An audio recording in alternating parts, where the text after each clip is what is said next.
Mexicanos, pues llegó la hora.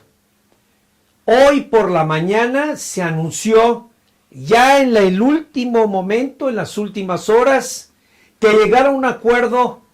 Estados Unidos, México y Canadá para un tratado nuevo de libre comercio. Un tratado que va a denominar, o que denominó el presidente Donald Trump, un tratado comercial entre Estados Unidos, México y Canadá, con condiciones que, créame que todavía no lo sabemos. Usted ha de recordar que este proceso muy largo de un año,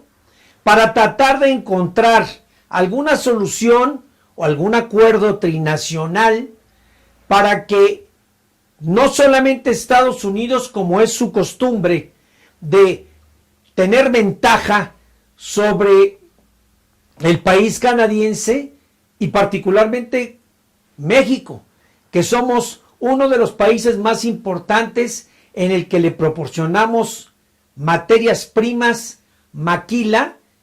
y que nosotros somos sujetos a un arancel, créame, nada en un piso parejo, nada equitativo, ni nada saludable para la economía mexicana. Yo aquí les voy a decir, México, en este programa, Antítesis, sostuvimos durante varios meses que esto era una farsa. Nosotros estuvimos en Washington, hicimos un análisis y una revisión que créanme que se estuvo cambiando todo lo que se acordaba en un momento en principio y después llegaban a un acuerdo. Porque el país norteamericano, el presidente Donald Trump,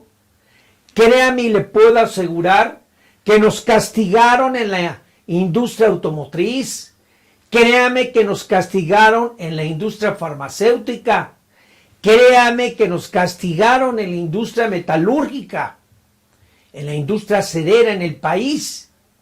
y en otro tipo de aranceles que seguramente nos han castigado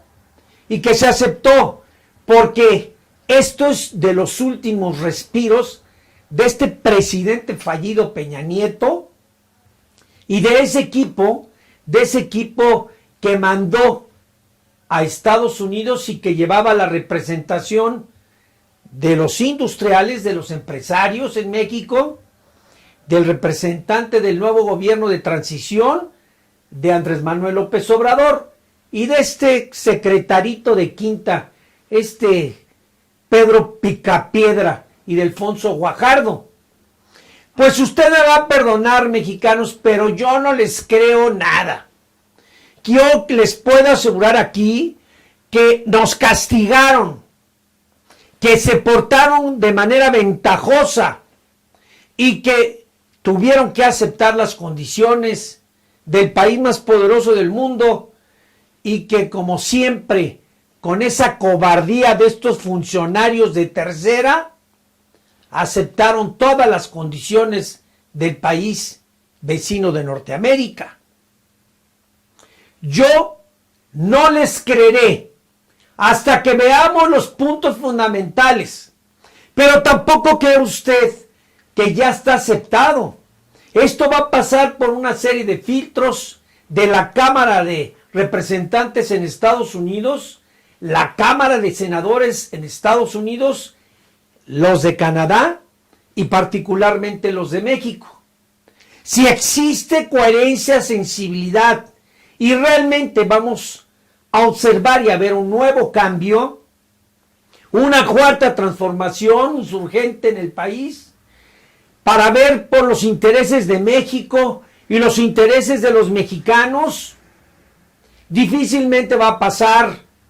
con puntos y comas. Pero si continuamos con el entreguismo y no va a entender el presidente electo, licenciado Andrés Manuel López Obrador, seguir viviendo con las desventajas y condiciones del sometimiento de un país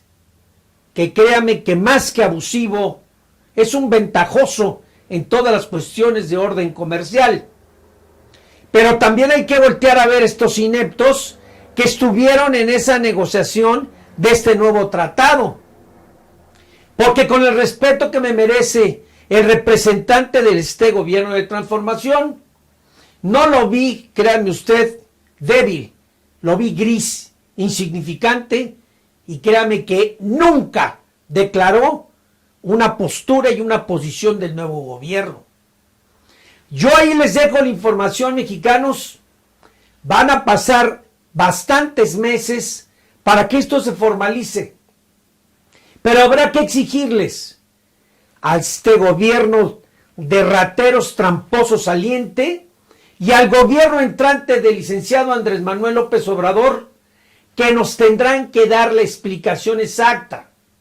y le tendrán que decir a todos y a cada uno de los mexicanos de qué se trata ese tratado de libre comercio. Porque les repito que si nosotros continuamos con las viejas prácticas de este gobierno de tranzas que se va, y que si este gobierno en el que hemos depositado toda nuestra esperanza y nuestra fe, y que la sensibilidad de Andrés Manuel López Obrador, que ha expresado desde mucho antes de el 1 de julio de haber ganado las elecciones, ojalá responda a la coherencia, responda a la confianza y responda a todo lo que los mexicanos y empresarios en este país, créame que lo esperamos y créame que estamos seguros de que así será. Sin embargo, México, insisto, yo no creo en ese tratado nuevo de comercio. Yo no le creo a Pedro Picapiedra y Delfonso Guajardo. Y tampoco le creo al equipo que fue a hacer, entre comillas, una negociación que créame que al final de esa reunión, o por lo menos la que llegó y llevó a concluir, a ponerse de acuerdo en un tratado de libre comercio, le puedo asegurar que se tuvieron que bajar los pantalones y aceptar todas las condiciones del país vecino de Estados Unidos, porque cómo se le iba a escapar a esta rata de Peña Nieto, por lo menos entre todas las bajezas, estupideces y desaciertos, llevarse una banderita donde pudiera asegurar, después de que pasó a la historia en este país como el presidente más criminal, narcopresidente, ratero, bandido, deshonesto, y el primer presidente en el mundo que encabeza la bandera y el nombre de la corrupción. Lástima para México. Vergüenza deberían de tener estos sujetos salientes, pero no se vale que a los mexicanos nos sigan engañando con tratados de comercio que favorecerán a la sociedad mexicana, a los empresarios y a la economía que pregonan y dicen que va a sacar a México de esta quiebra y de esta pobreza.